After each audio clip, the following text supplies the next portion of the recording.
الحمد لله رب العالمين والصلاة والسلام على أشرف الأنبياء والمرسلين وعلى آله وصحبه أجمعين. ما بعد, mes chers frères et sœurs, assalamu alaikum wa rahmatullahi wa barakatuh. Ceci est un message court, bref et concis, insha'Allah ta'ala, wa billahi tawfiq, et la réussite est auprès de notre Seigneur, Jalla wa ala. Pour les musulmans et particulièrement pour les non-musulmans, juifs, chrétiens, athées, bouddhistes, etc. Tout simplement parce que j'ai reçu un coup de téléphone d'une personne, je pense, de l'extrême droite. Donc une personne qui m'a appelé en me menaçant, me disant comme quoi, voilà, vous êtes en train d'essayer d'engrainer nos enfants, faire du mal à nos enfants, essayer de islamiser, entre guillemets, ici les gens, de force, leur imposer, etc., en insultant le prophète Mohammed.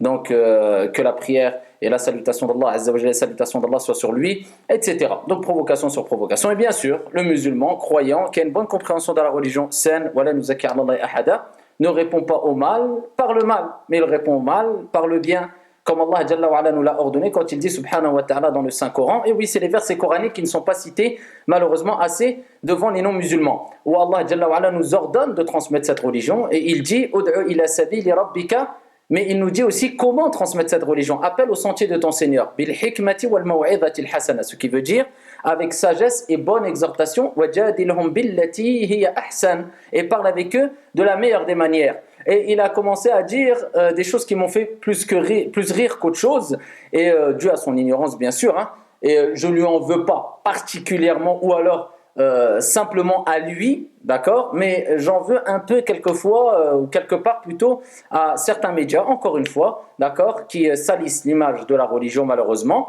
et sans généraliser, et certaines personnes qui se disent musulmanes et qui se disent avoir bien compris cette religion et qui salissent l'islam plutôt qu'autre chose. Donc je dis d'abord, en introduction, tous les arabes ne sont pas musulmans et tous les musulmans ne sont pas arabes, d'accord, et quand quelqu'un fait une erreur, on ne met pas tout le monde dans le même sac. Cette personne-là a dit, parmi les choses qui m'ont fait rire, comme quoi nous on était tous contre les juifs, c'est-à-dire les musulmans ils sont tous contre les juifs. Et il me rappelle, bien que je suis contre les juifs aussi, et je suis contre toutes les religions, je n'ai pas de religion, je suis contre toutes les religions, mais il me dit, vous, en général les musulmans, vous êtes tous contre les juifs, vous avez une haine contre les juifs, vous n'aimez pas les juifs, vous ne voulez pas vivre avec les juifs, etc. etc. Bien sûr, on voit encore une personne qui, on peut le comparer à des moutons si on veut, vous connaissez l'expression, donc quand on parle de moutons, c'est les gens qui suivent aveuglement bien sûr, on leur a mis certaines disquettes et ils suivent sans chercher à comprendre et à connaître la vérité. Et parmi les choses qui m'ont fait rire aussi, qu'il a dit, c'est ce qui se répond, c'est facile à le dire, parce que maintenant ça s'est tellement répandu à travers certains médias sans généraliser que maintenant tout le monde le dit.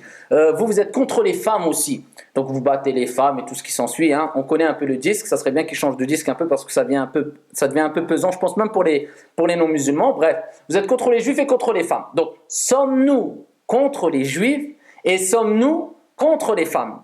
De façon très brève et concise, je vais simplement apporter les preuves du Coran et de la Sunna, c'est-à-dire les récits prophétiques authentiques du noble messager Mohammed alayhi salatu wassalam. Il faut savoir déjà, mes chers frères et sœurs, et je parle aussi aux non-musulmans, ici que l'islam est contre toute oppression, jusqu'à ce que le prophète Mohammed, que très peu connaissent malheureusement, que le prophète Mohammed lui-même, alayhi salatu wassalam, ici que la prière et la salutation de Dieu soit sur lui, ici il a participé à un pacte alors qu'il n'y avait pas eu encore la révélation.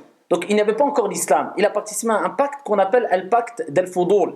C'était ici de façon très brève, il s'était uni avant l'islam. Il s'était uni pour défendre toute personne qui était opprimée. Et après la venue de l'islam, le prophète alayhi salatu wassalam, Mohammed lui-même, il n'y a pas de Muhammad ou bien Mahomet. Mettez ça de côté, ça n'existe pas. C'est Mohammed, entre parenthèses.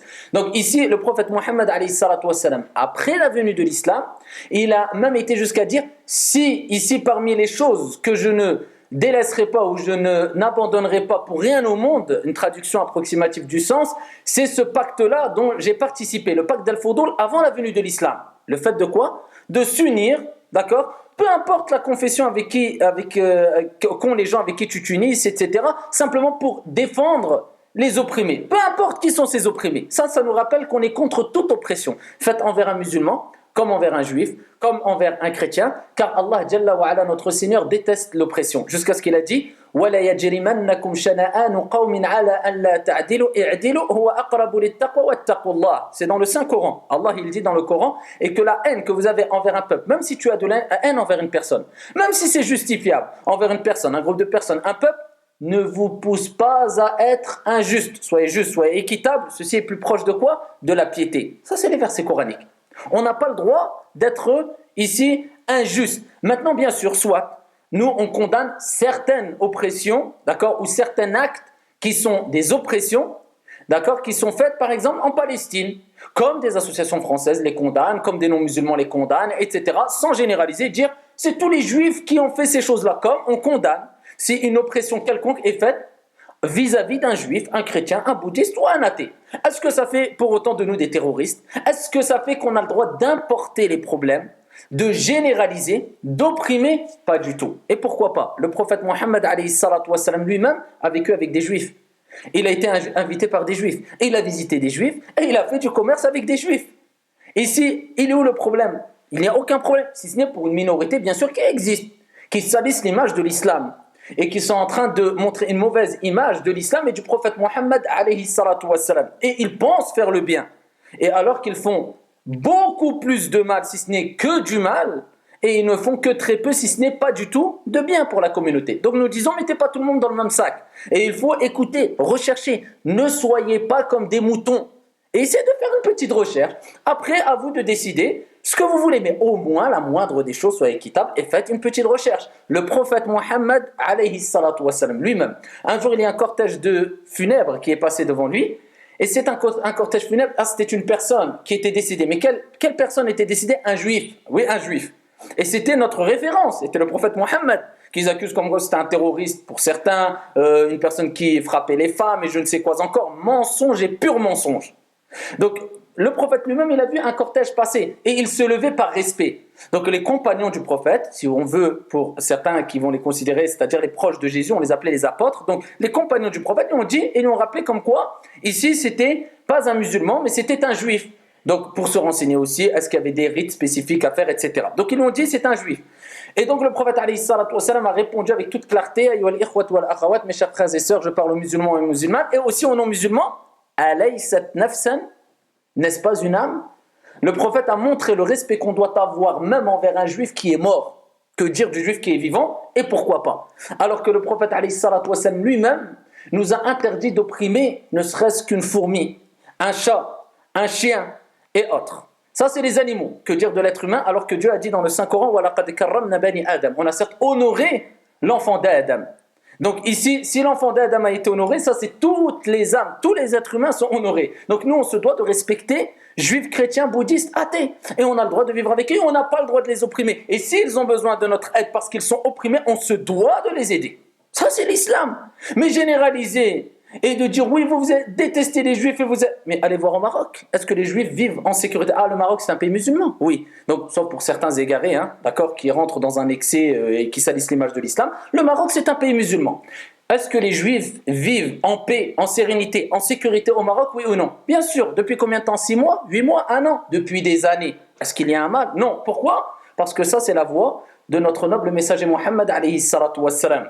Qu'en déplaise aux égarés, qu'en déplaise aux mauvaises langues, je parle d'une minorité parmi les non-musulmans et les médias. Une minorité, je ne généralise pas parce que nous on est équitable et on est juste. Clair? Passons rapidement au niveau des femmes. L'islam opprime les femmes, etc. Allons voir celles qui ont vécu avec le prophète Mohammed alayhi salatu wassalam.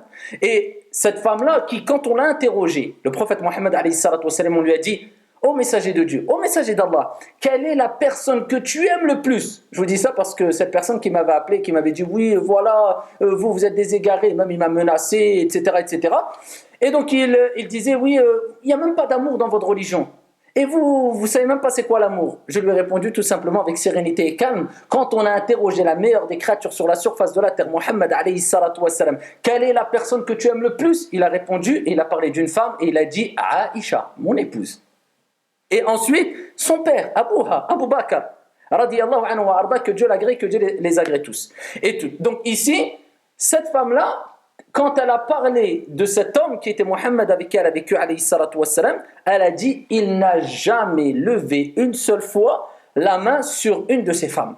Alors que Allah dit dans le Coran, لَقَدْ كَانَ لَكُمْ فِي رَسُولِ اللَّهِ أُسْوَةٌ حَسَنَةٌ. Vous avez certes dans le messager d'Allah un excellent exemple. C'est notre exemple. Donc, on doit le suivre, on n'a pas le droit de lever la main sur une de nos femmes. Ça, c'est strictement interdit. Et pourquoi pas alors qu'Allah dit dans le Coran, je reste dans le Coran, il dit وَعَاشِرُوهُنَّ بِالْمَعْرُوفِ. Et comportez-vous convenablement envers qui? Envers elles. Allons voir dans les récits prophétiques authentiques, rapportés par At-Tirmidhi, avec une chaîne de transmission qui a été vérifiée, bien sûr. Donc, le prophète, alayhi salatu wassalam, lui-même, Muhammad, qu'est-ce qu'il a dit, alayhi salatu wassalam? Akmalul mu'minina imana. Je traduis en français. Les croyants qui ont la foi la plus complète. D'accord? Ce sont qui? Akmalul mu'minina imana ahsanuhum khuluqa. Ce sont ceux qui ont les meilleures moralités. Wa khiyarukum linisa'ihim.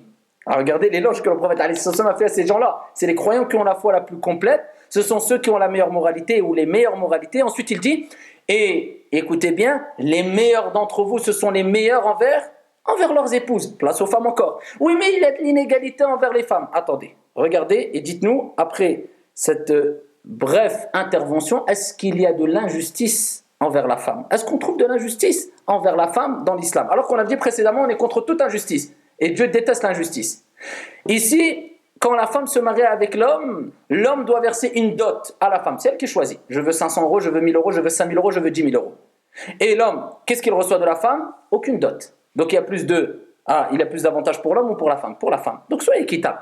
Quand ici, l'homme se marie avec la femme, l'homme, il se marie avec la femme. Ici, c'est qui doit assumer les dépenses? Même si la femme est riche en islam, même si la femme est riche, et le mari a du mal à finir et à boucler les fins de mois, et bien la femme, si elle veut donner, ne serait-ce ou ne rien donner au mari, même pas 1 centime par mois, elle ne donne rien du tout. Pourquoi? Parce que la responsabilité incombe à qui? Au mari. Le mari doit pourvoir aux besoins de la femme et l'assumer, la nourrir, la loger, l'habiller, se comporter convenablement envers elle, et la servir et l'aider, etc. Et l'assister psychologiquement, moralement, physiquement, etc. Mais la femme, financièrement, elle peut garder son argent. Donc il y a plus d'avantages pour l'homme ou pour la femme? Pour la femme. Maintenant, quand on revient dans l'histoire, ne serait-ce que de la France. Ne serait-ce que de la France. J'ai noté ici 2-3 dates ici. Jusqu'en 1907, en France, allez vérifier. Jusqu'en 1907, la femme, elle ne pouvait disposer de son argent, même si elle avait travaillé, elle avait de l'argent, elle ne pouvait disposer de son salaire qu'avec l'autorisation de son mari. On est en quelle année? 2013. Jusqu'en 2013, le mari, il n'a le droit de toucher rien du tout. Il n'a pas le droit de toucher ne serait-ce qu'1 euro du salaire de la femme sans son autorisation. Et si elle veut rien dépenser, elle dépense rien. En 1907 seulement, la femme, elle a commencé à avoir le droit de disposer de son salaire, ici, sans l'autorisation de son mari. Pourquoi avant, même si elle avait son salaire, il fallait qu'elle demande l'autorisation à son mari. Nous, ça c'est il y a 14 siècles que ce que je vous dis maintenant, qui est applicable maintenant dans l'islam, existait. Il y a 14 siècles, à l'époque du prophète Mohammed, alayhi salatu wassalam. Parmi les choses aussi qu'on peut retenir, c'est l'héritage. L'héritage, jusqu'en 1790, ou à peu près en 1790, la femme a eu le droit à une certaine part d'héritage. Il y a 14 siècles, la femme elle avait déjà droit à l'héritage dans l'islam. En bref, l'islam n'a jamais appelé à imposer quoi que ce soit, ou à forcer la femme de faire quoi que ce soit, ou à battre la femme, ou etc. Tout ça, ce n'est que pur mensonge. Mais si vous revenez dans le comportement du prophète Mohammed, dans ce que dit le Coran et la Sunna, c'est-à-dire les récits prophétiques authentiques, vous allez voir que la femme est honorée, jusqu'à ce que Allah, Jalla wa Ala, dans le Saint-Coran, a intitulé toute une sourate, sourate An-Nisa, sourate les femmes. Et il y a la Vierge Marie, vous connaissez, même pour les non-musulmans, la Vierge Marie, Maryam en arabe. Il y a toute une sourate qui a pour nom Maryam. Donc la Vierge, on parle de la Vierge Marie. Et toute son histoire a été détaillée dans les détails. Parce que nous, on croit en la Vierge Marie, on croit en Jésus et Issa, on croit en Moïse. On reconnaît que c'est des prophètes et que ce n'est pas des dieux, ce n'est pas des fils de Dieu. Et on respecte toute autre religion. Tu n'es pas d'accord avec nous, à vous votre religion, notre religion, on peut cohabiter, ici on peut vivre ensemble, on peut se respecter, on doit se respecter, personne n'a le droit d'opprimer l'un à l'autre, on n'a pas le droit d'importer les problèmes, nous ne sommes pas des racistes ou des contre les juifs ou contre les femmes. Bien au contraire, ce n'est que pur mensonge. Maintenant, on a nos principes religieux. Maintenant, les gens vont nous dire, oui, mais voilà encore peut-être un salafi, parce que maintenant c'est facile à dire ça, un salafiste qui parle, parce que j'ai une barbe et un qamis, je suis un salafiste. Vous voyez un peu, c'est pour ça que je disais précédemment, ne soyez pas des moutons, réfléchissez un peu. C'est un peu trop facile cette équation. Barbu, salafiste, djihadiste, terroriste, attentat, après il y a des noms qui sortent. Hein. Ben Laden, Kalka, etc. Soyez pas des moutons, réveillez-vous. C'est pas parce que j'ai une barbe ici que je suis une personne extrémiste ou bien au contraire. À vous de vérifier ici dans l'histoire de l'islam, à travers le Coran et la Sunna, qui était le prophète Mohammed qui lui-même avait une barbe. Est-ce que ça fait de nous des terroristes où on ne peut pas cohabiter, on ne peut pas vivre avec vous, on ne peut pas respecter, on ne peut pas du tout. Moi, je connais des non-musulmans, je connais des personnes qui sont juives, qui sont chrétiennes, et je m'entends très bien avec eux. Il y a un pur respect, un total respect, et il n'y a aucun mal à cela. Après, j'ai mes convictions. Mais nous imposer quoi que ce soit à qui que ce soit, ceci n'a rien à voir à la religion. Convaincre, ça on a le droit. Ah, liberté d'expression, c'est pas que quand ça nous arrange. Liberté d'expression. Donc on dit, tant que ça ne touche pas à la République, ça ne touche pas à la sûreté de l'État, etc., ça on connaît la suite. Maintenant, nous disons la tolérance. Et le respect doit être mutuel. Et ne doit pas aller que dans un sens. Et à vous d'ouvrir les yeux et ne suivez pas comme des moutons et apprenez à découvrir cette noble religion qui, par le Seigneur de la Kaaba, je jure par notre Seigneur, qui est votre Seigneur, ici nous pousse à respecter même un insecte. Comment dire que cette religion va pousser le musulman à ne pas respecter plus que cela, à opprimer ou à vouloir tuer n'importe quel juif ou chrétien ou bouddhiste ou athée, ou alors imposer quoi que ce soit à la femme ou je ne sais quoi. Non, convaincre, oui. Imposer avec dureté, imposer tout court, non, rien à voir avec l'islam. Pourquoi ? Car Allah dit dans le Coran, La ikraha fi din. Pas de contrainte dans la religion. Nous, il faut savoir qu'on ne veut pas d'hypocrite dans les rangs des musulmans. Et l'hypocrite, c'est celui qui va montrer de façon apparente son appartenance à l'islam, alors que dans son fort intérieur, il n'est pas d'accord. Donc sinon, on serait en train d'imposer les gens, ou l'islam dirait d'imposer les choses aux gens. Ça veut dire qu'on serait en train de former ici et de mettre dans nos rangs des hypocrites. Et nous, on n'est pas pour des hypocrites. Donc la preuve qu'on veut des gens sincères. Et l'islam repose sur la sincérité. C'est pour ça que l'islam t'appelle à faire ici des œuvres, si minimes soient-elles, mais le principal c'est qu'elles soient faites avec intention sincère. Mieux, et cela vaut mieux, et beaucoup mieux que beaucoup d'œuvres, mais faites avec une mauvaise intention. Car ce qui nous importe, c'est quoi ? Ce qu'on appelle en arabe l'ikhlas, la sincérité, et on ne veut pas d'hypocrite. C'est pour ça qu'il n'y a pas de contrainte dans la religion. À vous de découvrir la religion, et je répète, nous sommes ni contre les juifs en voulant les opprimer ou je ne sais quoi encore en généralisant ou en apportant les problèmes, et ni contre les femmes, et encore moins encore contre les femmes comme certaines personnes, et on va dire, allez pour être gentil, une minorité, ici le prétendent. Donc voilà, c'est une brève introduction, j'espère qu'elle a été brève et concise, à travers bien sûr, ce n'est pas mes paroles, hein, le Coran et les récits prophétiques authentiques avec une compréhension des ancêtres pieux, et ça c'est un message aux extrémistes, intégristes, je ne sais pas comment on peut les appeler encore, hein, extrémistes, intégristes, je ne sais quoi encore, de l'extrême droite, ou bien qui sont islamophobes, etc., etc. Nous leur disons, le musulman intelligent, croyant, sage, il ne répondra jamais avec vos provocations, ou à vos provocations avec le mal. Clair ? Donc ici, on répond au mal par le bien, et on vous appelle. À vous de découvrir la religion, ne vous faites pas avoir aussi, au moins, faites une recherche. Ensuite, si vous n'êtes pas convaincu, il n'y a pas de problème. Donc ici, pour nos frères et sœurs musulmans et musulmanes, barakallahu fina wa fikum. Et donc pour les non-musulmans, nous disons à la prochaine, incha'Allah. Assalamu alaikum wa rahmatullahi wa barakatuh.